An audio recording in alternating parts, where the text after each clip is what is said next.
তো গাইজ আজকে কিন্তু আমরা চলে এসেছি বাগুইআটি বাঙালিয়ানা মেলাতে। তো আমি আছি আর হলি আছে, তো আমরা এখন যাবো, একটা জোকারকে দেখতে পেয়েছি আর এখন যাবো সেইখানে। চলো দেখি, যেহেতু হলি এখানে মিট করবে।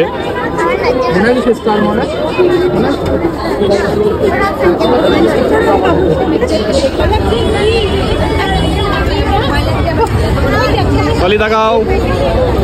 তো এখানে কিন্তু হলি কিন্তু মিট করে নিয়েছে, তো দেখতে পাচ্ছ। হলি চলো, টাটা করে দাও, টাটা করে দাও।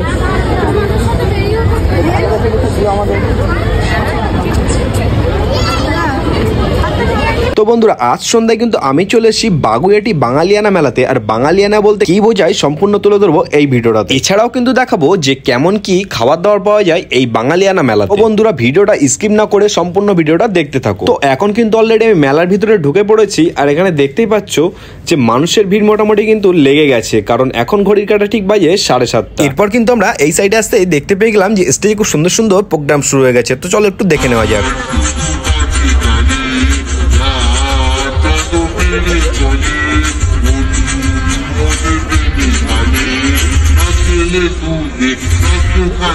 তো বন্ধুরা, কিছুক্ষণ অনুষ্ঠান দেখার পরে আমরা কিন্তু চলে এলাম একদম খাবার দাবারের স্টলের সামনে। ঠিক আছে, এখানে কিন্তু বিভিন্ন রকম খাবার দাবার থেকে শুরু করে সবকিছু আর কি তোমরা এখানে পেয়ে যাবে। তার থেকে বড় কথা, বাঙালিরা কিন্তু সবসময় খাবার দাবার খেতে বেশি পছন্দ করে। আমরা সেটা পেয়ে যাবে এই বাঙালিয়ানা মেলাতে, কারণ এখানে থাকছে নিত্য নতুন খাবারের আইটেম। এছাড়া আরো অনেক কিছু থাকছে এই মেলা। তো এরপরে কিন্তু আমরা এই দোকান থেকে নিয়ে নিলাম 1 প্লেট চিকেন পকোড়া, যার দাম ছিল মাত্র 100 টাকায় 4 পিস। আর যদি বলি এই খাবারের টেস্টের কথা, টেস্ট ছিল কিন্তু মোটামুটি। এরপরে কিন্তু আমরা আবারও চলে এসেছি একটা মিষ্টির দোকানে। আর মিষ্টির দোকানে এসে কিন্তু যে যার মতো পছন্দ করে মিষ্টি নিয়ে খাওয়া স্টার্ট করে দিয়েছে। আর আমি যে মিষ্টিটা নিয়েছিলাম সেটা কিন্তু দেখতে ইউনিক ছিল, বাট খেতে মোটামুটি ভালো ছিল। মিষ্টিটা খাওয়ার পরে আমরা কিন্তু সোজা চলে গিয়েছিলাম কাবাবের স্টলে কাবাব খেতে। তো চলো দেখি কেমন হয়।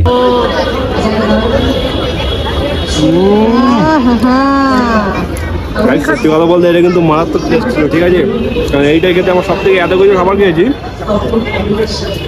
তার ভিতরে সব থেকে আমার এটাই বেস্ট লেগেছে। ঠিক আছে, কারণ আমি অনেকক্ষণ থেকে খাওয়া দাওয়া খেয়ে বেড়াচ্ছি, তো ততগুলো খাবার আমার অতটা ভালো লাগেনি, বাট এইটা আমার যতটা টেস্ট লেগেছে। ঠিক আছে, তো এরপরে কিন্তু আমরা আবারও আরেকটা স্টলে চলে এলাম, আর এখান থেকে নিয়ে নিলাম একটা হট স্পাইসি চিকেন চিজ। তো এটা খাওয়ার পরে টেস্ট যতটা না পেয়েছি তার থেকে বেশি কিন্তু আমি মজা পেয়েছি খেয়ে। ঠিক আছে, কারণ এই খাবারটা খাওয়ার সময় না, যখন মুখে দিয়ে টান দিই তখন একটা সুতোর মতো কেমন একটা বার হয়ে আসছে। তো গাইস, আজকে এই সুন্দর বাঙালিয়ানা ভিডিওটা তোমাদের কেমন লাগলো সেটা অবশ্যই কমেন্ট করে জানিও। তো দেখা হবে আবারও কোনো নতুন ভিডিও নিয়ে।